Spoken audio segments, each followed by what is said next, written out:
All right, if everyone could grab their seats, we're about to get started.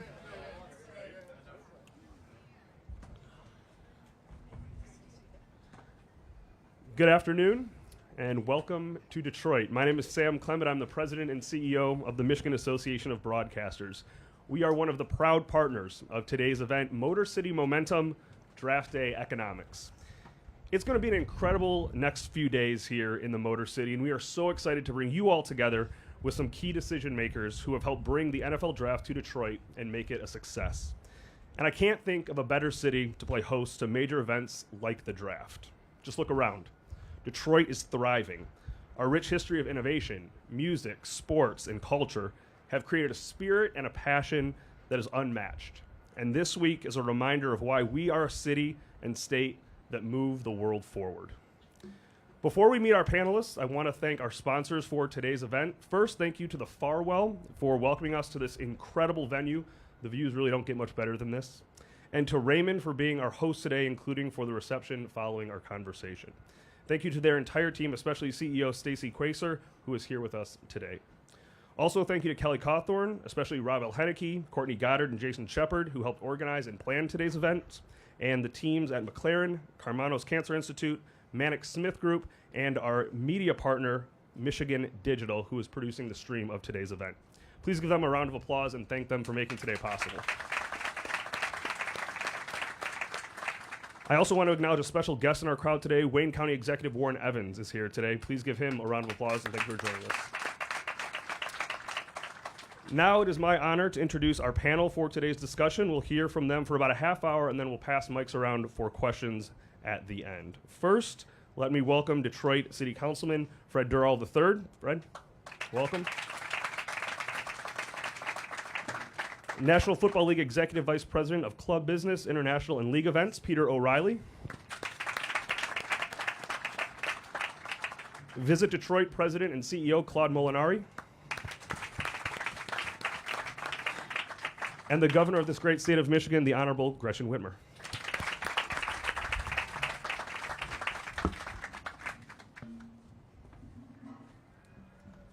All right. Well, we're having about 300,000 people descend on Detroit this week. What does this influx mean, Governor, for the city and the state? Well, let me start by saying I'm really excited about this week here in Detroit. It is just one more chapter in the story that we continue to tell the world about what's happening in Michigan, what's going on here in the city of Detroit, what we are capable of and what we have to offer. And it's a powerful story, but sometimes you got to bring people in for them to really understand. And I think we saw that in 2018 when we hosted a big presidential debate over the course of 2 nights. I talked to so many people who it was their first trip to Detroit, and they had all these old preconceived notions about what Detroit was and about who Michigan is. And they were just absolutely bowled over by the beauty of the Fox Theater, the phenomenal places to eat, the excitement and energy that's happening here. And I think it's only built since then. Yeah, we've had our, challenges like the whole world did with the pandemic and everything else that came with it, and how mobility has changed and evolved, and we've seen all the ups and downs. But I think the exciting thing about hosting the NFL and the Lions in particular is they really are emblematic of who we are, right? We've been knocked down, but we get back up, and we get back up stronger than ever. And I'm really excited about this chance to show the world this dynamic city, this dynamic state. Is not just about Detroit in and of itself. It's about all of us. It's about who we are and what we have to offer, and it's a powerful story. And I think that's the best thing about all the events that are coming here to the city of Detroit, that are coming to various venues across Michigan. And that's why I think this is such a important moment for us all to lock arms and be the best ambassadors for the state of Michigan we can be. Claudia, you may be the busiest man in Detroit right now. So how are you managing these 300,000? You know what, I asked for it, so don't cry for me, Argentina. I'm really excited to be here and be in this situation as nowhere else I'd rather be. And I'm really excited about what's going on. And again, this platform, is to echo what the governor's saying, I think to have, hundreds of thousands of people in town and a worldwide TV audience and all the drone shots they're going to see of all the skyscrapers, new and old, and all the things that are happening here, I think it's going to change that perception for decades to come. Peter, I'll ask this to you as the outsider, the non-Michigander on this panel. What is it about Detroit and Michigan that makes this an attractive place for events like the NFL draft? You'll be happy to know my wife's family lives in Troy, so I There you have go. connections. Got a little street cred.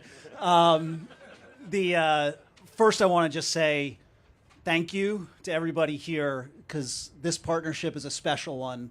We come to a lot of cities, but this is just an incredibly special partnership. I also want to say happy Draft Eve. This is Draft Eve. We call it that, and it all starts tomorrow. But we were drawn to this city by two things, and obviously the Lions are central to that. But to me, a successful event and a big event at this scale takes vision and takes partnership. And there was incredible vision going back 7 years, the first conversations that we started to have around that with Visit Detroit, with the Lions, with the folks at Bedrock, thinking about how could this come to life. And the beauty of the draft is, unlike a Super Bowl or a regular season game or a playoff game, it doesn't live within a stadium. It lives within the city, and the city is a character in the draft, literally. So in that vision of how this could be woven into the heart of downtown Detroit and brought to life with 50 million plus people watching, that vision caught our attention and is now being brought to life literally downtown. And then it takes partners, and it takes partners who work seamlessly, and public and private working together. And we felt that from day one. Our partners in the city, they got it, they thought big, and they wanted to bring big ideas to life. So that's what brought us to where we are today, which we're incredibly excited about. Councilman, the city's hot right now, right? We had March Madness a couple weeks ago. We had SummerSlam last August. Annual shows like the Auto Show, the Grand Prix, Movement. What is it about this renaissance in Detroit? What do you think is sparking that? Well, I think a lot of it is just leadership, starting from the top on down. We have all come together and said we are invested in rebuilding this city. And we work in conjunction with the county. We work in conjunction with the state. Shout out to Governor Whitmer, who's done an amazing job and kept a focus on Detroit and helping us get funding down here. And Claude is the hardest working man in Detroit. So, but when we talk about public-private partnerships as well, it helps put the word out. And I think what's sparking the renaissance of what you're seeing, I refer to it as the phoenix rising from the ashes, is basically just that spirit. Our folks, our hardworking folks. We hear grit when we talk about the Lions, right? But it's starting to resonate across the country. You saw it with the Lions, and you know the entire country was rooting for the Lions because Detroit is just that strong city. And so we're changing the stigma here. Detroit is safe. Detroit is clean. Detroit is open. We invite you to visit.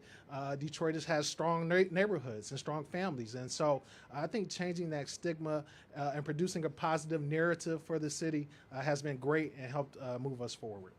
Governor, you alluded to it that we've had some tough times, but when did you start to feel the shift for the city? Well, I lived down here in Detroit when I was in law school, and there were evenings where you could shoot a cannon down a road and you wouldn't hit anyone, no one would even hear it, and to come down here for one of the playoff games and just feel how the city was vibrating. I mean, it's just a totally different experience. I know my dad worked in the city of Detroit for a long time, loved this city, saw the ups and downs, and I think it's always important to remember that at the end of the day, this city thrives or not based on how the people of the city are doing. And that's why I think all of the different ways that we've tried to create opportunities for people, whether it's the youngest Detroiters who are in our schools or people that are looking to start a business or to look for a great job, the center of the work's always got to be about the people. And the strength of a community, the strength of a city, or the strength of a state depends on the strength of the people that call it home. So there's so much creative activity, culture, and arts that are happening down here on top of all the other obvious strengths that we have that I think it's really exciting. But we've seen this continue to build. And certainly the pandemic was a little bit of a setback, but we are continuing that trajectory, and we're more motivated than ever to throw our foot on the accelerator. Peter, I want to ask this to you. The NFL teams and cities are always vying for these types of opportunities. What did Detroit do to distinguish itself as a place that you want to have an event like this? I think it's some of what I said before and what the governor was just saying about the vibrancy that we felt in this city, the momentum we felt. And yes, sports momentum. Obviously, when we awarded this draft, we didn't know the Lions would be coming off an NFC championship. We did. I'm sure you did, yes. I respect that prognostication. We didn't know Michigan was going to win the national championship, and we have the intersection of college football. You did. But even without knowing that, though you did, we saw the way this city was so vibrant. We saw, yes, the sports, but also the point on the culture, the food, the arts, because people think about the NFL draft, but if you're down there these next 3 days, this experience, this festival, if you will, is going to represent all parts of Detroit. Taste of Detroit, all of those components, the art, the elements, the music across these 3 days is going to be all authentically Detroit. So that we felt that vibrancy. And frankly, we felt the preparation, because preparation is key. And going back a good number of years, folks from Visit Detroit, the mayor, others were visiting previous drafts and soaking it in. I remember last year in Kansas City sitting in a very detailed presentation that a mayor would typically not sit in, and he was sitting in absorbing every element to soak up how we can bring that to life in Detroit. And that just showed us the focus on preparation and the focus on getting it right, and that stood out. So now let's do it. We mentioned the large crowds that'll be down here, but Claude, what does this mean for the people of this city? Right? This is a showcase of who we are, what opportunities are here. What does it mean for those who live here? I think it's going to be fantastic for the people that live here. Again, only Detroit has all 4 major league sports teams located right in the heart of downtown. Only Las Vegas, London, and New York City have more theater seats than Detroit has in a downtown city. We've got, the attendance that we bring to events. The NCAA wrestling was here coming out of the pandemic, set new records. SummerSlam that you mentioned set new records. I mean, and sure, everyone's selling out Taylor Swift, but we're also selling out Morgan Wallen and country acts in Ford Field. I mean, so first it starts with, the huge attendance that our community brings to the fore. And then I think that, again, Detroit's got a pride that's going on. And you had mentioned, when you saw the things, the tide turn on the thoughts about Detroit. When I first moved to Detroit in 2011, people say, where are you from? I say, Detroit. It's like, oh, so sorry. And then right around 2017, 2018, it became ooh, I'm hearing stuff about you guys. You're like the Brooklyn. I'm hearing in Washington Post, the New York Times, they're all writing about you. And, this week, Wall Street Journal wrote a great article about how Detroit is on the rise. And so I think all these things, it gives a platform to show just what a dynamic, amazing city and region and state that we have here. Councilman, I want to ask you the same thing. Being from here, what does it mean for you as a resident? And Governor Whitmer alluded to it. I'm born and raised here. Grew up here, served as a state representative. My dad served as a state representative here, just deeply involved in public service, but community. Been here my whole life. And I remember coming downtown after 5 p.m. And no one was around. I remember 2006, we hosted the Super Bowl right here. And a lot of people don't know the buildings they saw had tarps on them, and there were facades. And if you look around right now, there are no facades on these buildings. This is development coming here to our city. This is investment coming here to our city. But I think it means a lot more to our residents. We have the Detroit versus everybody mantra. I stick to it. I'm born and raised from Detroit. We throw the other surrounding communities in there, Metro Detroit or whatnot. But what I will say is, for the community, it is that sense of pride.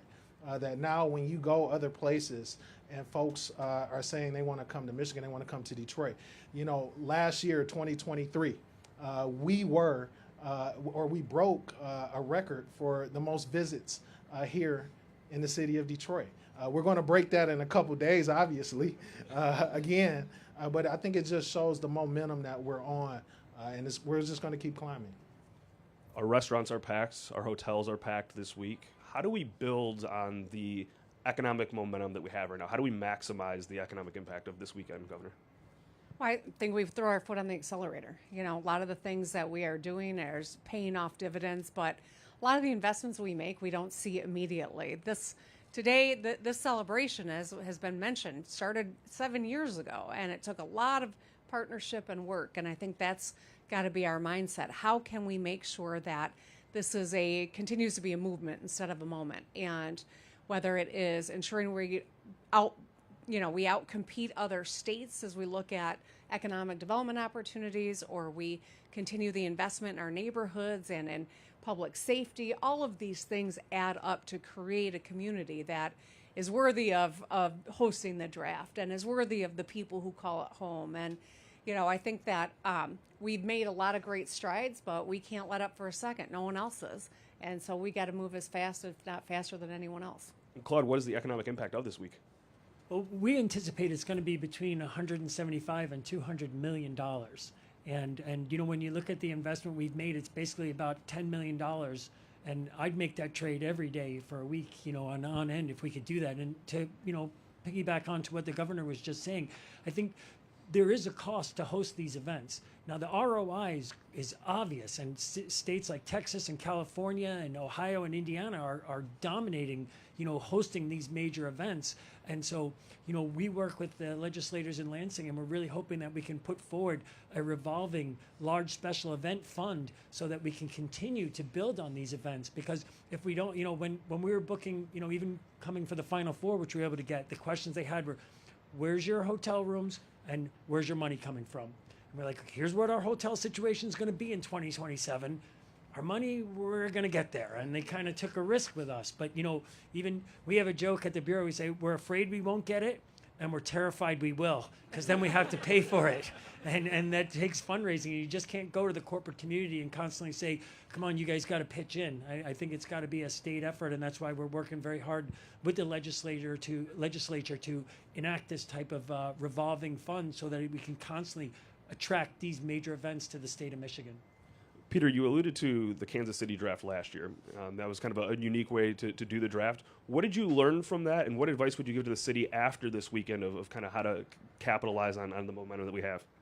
Yeah, I think clearly you're doing all the right things. The momentum is there, and we just hope to be a part of that momentum. And I think it's not as though we're coming in and leaving. Like, we're in the Lions, part of this community, and we'll be for the long haul. So a big focus of ours, which I appreciated how much our partners here were leaning into it, was thinking beyond the draft. This isn't just coming in for 3 days and then headed out. It was about, we talked about this before, the legacy piece of it. How do you think about what lives beyond the great investments made by the local organizing committee to reach incredible children's programs, Beyond Basics, Project Play, those programs, to create a network of suppliers and vendors in this community, especially diverse suppliers and vendors who we could help bring together and rally around a big event, and then have that network, not only the contracts they get, but the relationships and the network that then will carry forward for the next big event you host. That's part of our DNA. That's what we do whenever we go anywhere for a big event like the draft or Super Bowl. The more you can build on that, then you've got the muscle memory for how to do it. You've got that, what we call teammates, the group who rallies around it, and then that community of small businesses who not only see the benefit, but then can be even more prepared for that when that next big event comes to town. So I would recommend continuing to lean into that. I'm sure if you guys have a good experience, a Super Bowl might be under consideration in the future. My answer would be, let's crush the next 3 days. Fair enough. Good answer. Good answer. Well, Claude, I'll ask you this, though. How does the city determine what large events might be a good fit for it? Well, I think it starts with whether or not we can actually, have the infrastructure in place to host it. So, if it's going to be they need 18,000 seat arena, we've got that. If we need 60,000 seat stadium, we've got that. If they need 8,000 hotel rooms downtown, I don't have that.